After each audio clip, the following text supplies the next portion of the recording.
Hello दोस्तों, आज हम पढ़ रहे हैं एक्सरसाइज 1.1 का क्वेश्चन नंबर 1।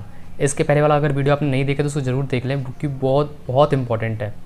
ठीक है, चलिए स्टार्ट करते हैं। देखिए क्वेश्चन क्या लिखा है, use Euclid division algorithm to find the HCF.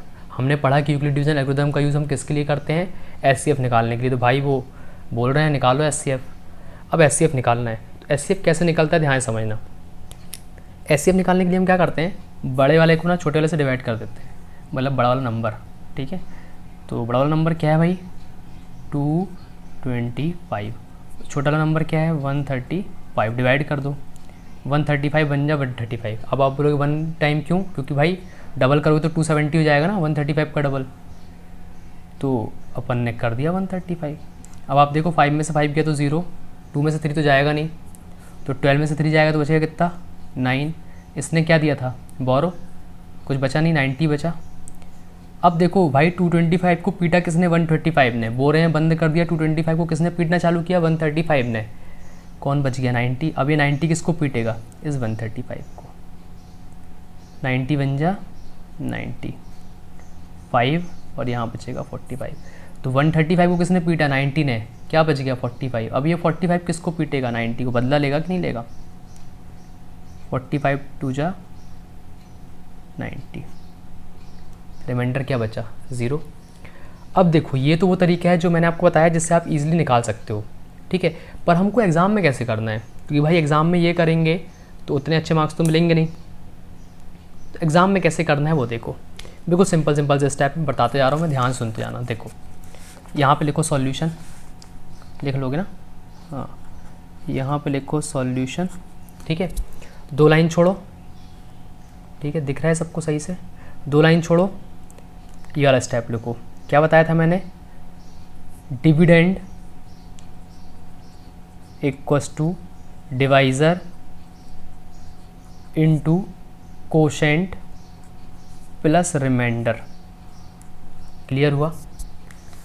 फिर 2 लाइन छोड़ो।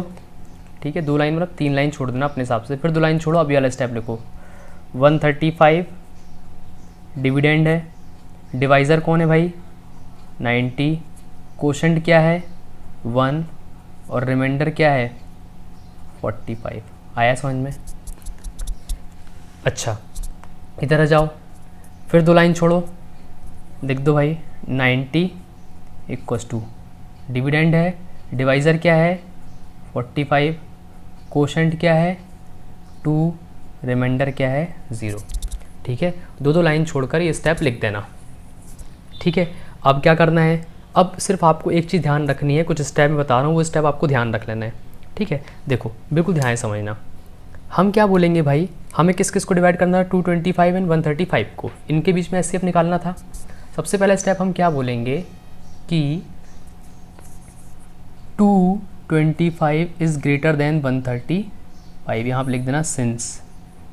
ठीक है, सिंस 225 इज़ ग्रेटर देन 135, तो हम क्या अप्लाई कर रहे हैं, वी अप्लाई, इसको साइड में कर दो अभी तो। ठीक है, इसको साइड में कर देना।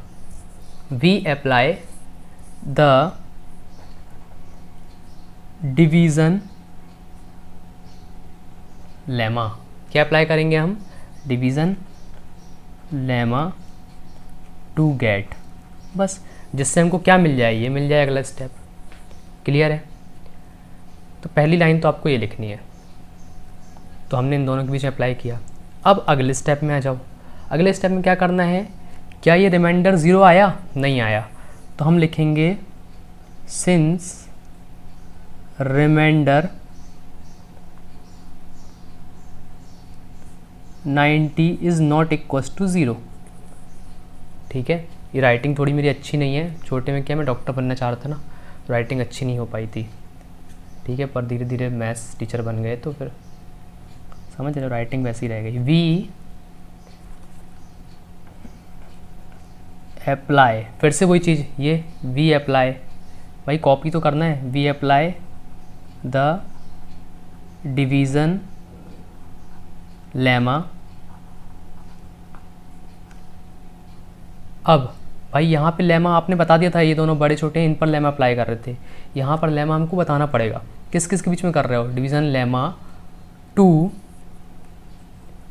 135 एंड 90, 135 एंड 90 के बीच में तो लेमा अप्लाई कर रहे हैं, 135 एंड 90, उसका लिख दो टू गेट। क्लियर है।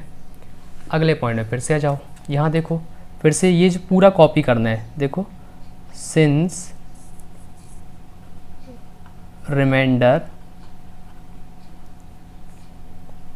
अब भाई रिमाइंडर यहाँ क्या बचा है 45, 45 is not equal to 0, we apply the division lemma to, अब अच्छा सॉरी यहाँ पे थोड़ी सी गलती हो गई मेरे से, यहाँ पे अब लेमा किसके बीच में अप्लाई कर रहे हैं हम, 90 एंड 45 के बीच में, 290 एंड 45 टू गेट। देखो सब कुछ कॉपी किया है, बिल्कुल कुछ भी नहीं किया है, बस यहाँ पे 90 इज़ नॉट इक्वल टू 0 था, यहाँ पे 45 इज़ नॉट इक्वल टू 0 आ गया। यहाँ पे किसके बीच में अप्लाई कर रहे हैं 135 एंड 90, यहाँ पे किसके बीच में अप्लाई कर रहे हैं 90 एंड 45।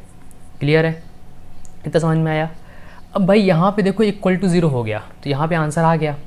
ठीक है, तो हम यहाँ पे लिखेंगे the remainder has now become 0, तो हमारा यहाँ पे रिमाइंडर क्या बन गया 0 बन गया। ठीक है, तो रिमाइंडर 0 हो गया। सो अवर प्रोसीजर, जो हम इतनी लंबी प्रोसीजर चला रहे थे, इतनी लंबी चेन चला रहे थे, वो क्या हो गई भाई स्टॉप हो गई। तो प्रोसीजर क्या हो गया स्टॉप हो गया। सिंस द डिवाइज़र, तो लास्ट स्टेप में डिवाइज़र मतलब किंग कौन है लास्ट स्टेप में, कौन बेचारा जिसने सबको मार डाला, कौन है डिवाइज़र 45, डिवाइज़र इज़ 45। क्लियर आया समझ में। सो SCF ऑफ, दिख रहा है नहीं दिख रहा, अरे बाप रे दिख नहीं रहे तो। सो SCF ऑफ किसका भाई, SCF of 135 and 225, SCF of 135 and 225 is 45। ठीक है, तो इसको अच्छे से आप लोग कॉपी में लिख लेना। ठीक है, मैंने थोड़ा जल्दी में खिचड़ी पका दी है। क्लियर है, तो क्या रखना है भाई इस वाले स्टेप को आपको, ये वाला जो स्टेप है, ठीक है ये वाला जो स्टेप है इसको ध्यान रखना है। 225 ग्रेटर देन 135 ये लगाना, उसका बाद रिमाइंडर थ्योरम वाला याद रखना है एक स्टेप, इसी स्टेप को कॉपी करते आना। लास्ट में देखना है कि ये 0 आ गया, 0 आ गया तो लिख देना remainder has now become 0, remainder 0 हो गया है। सो आवर प्रोसीजर स्टॉप, हमारा प्रोसीजर स्टॉप हो गया। तो डिवाइज़र क्या है 45 है, तो आंसर आ गया 45, खत्म।